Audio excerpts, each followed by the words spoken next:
Be more critical. Stop being so descriptive. Go further in your critical analysis. This is incredibly common feedback on literature review drafts, but how do you get more critical? How do you stop being so descriptive? How do you go further in your critical analysis? In this video, I'm going to explore 3 questions you can ask to get your critical groove on.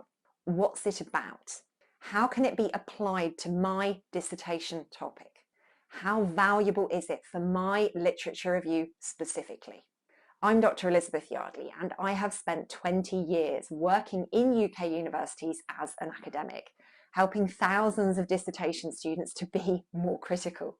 My tips and my advice have got these students first-class degrees, distinctions at master's level, and excellent PhDs, and it would be my pleasure to help you be more critical too.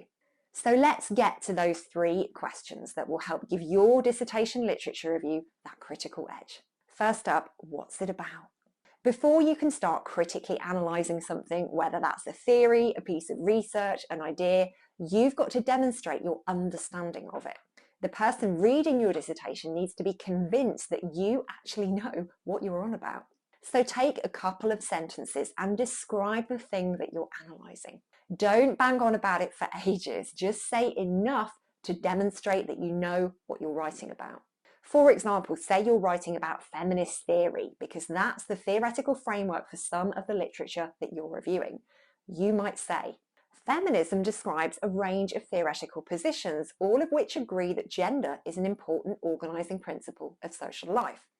However, they differ in other respects. For example, the work of this person focuses upon this, whilst the work of this person concerns this. That answers the what's it all about question, and it shows the reader that you know your stuff. Use these phrases as prompts when developing your responses to the what's it all about question. You might want to pause the video and take a screenshot here so that you've got these things to hand.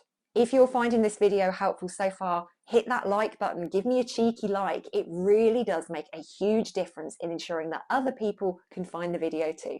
Next, we have this question. How can it be applied to my dissertation? Here you are taking the piece of literature or the concept or the idea that you're analysing, and you're thinking about who or what it's relevant for in relation to your dissertation. Say, for example, your dissertation is looking at how effective boxing clubs are in preventing young people offending, and you've come across a piece of literature about netball and preventing young women offending.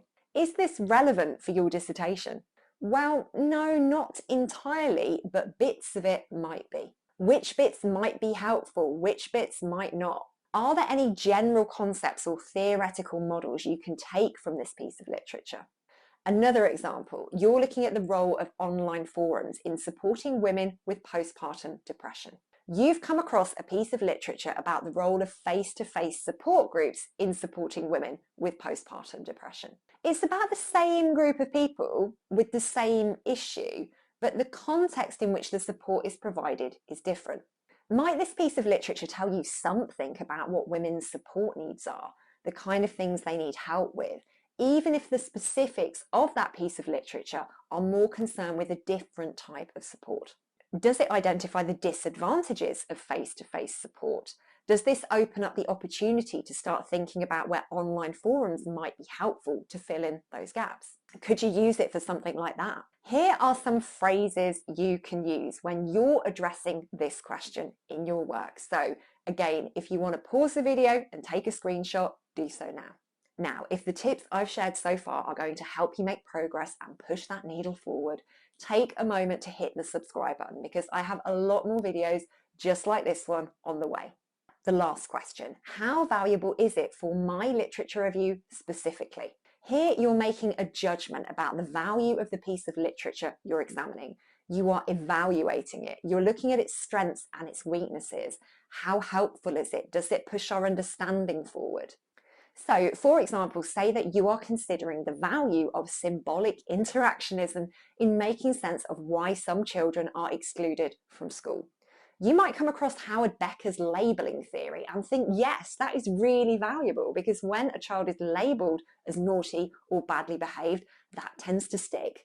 That tends to influence how they think about themselves, which then impacts on how they behave. So you might conclude that this is useful in making sense of how children come to be excluded from school. However, you might also find that symbolic interactionism tends to focus on the individual and spends a lot less time looking at the context, looking at the social, cultural, or political backdrop in which that behaviour takes place. Is symbolic interactionism actually all that helpful when we think about those bigger picture issues? What does it contribute towards our understanding here?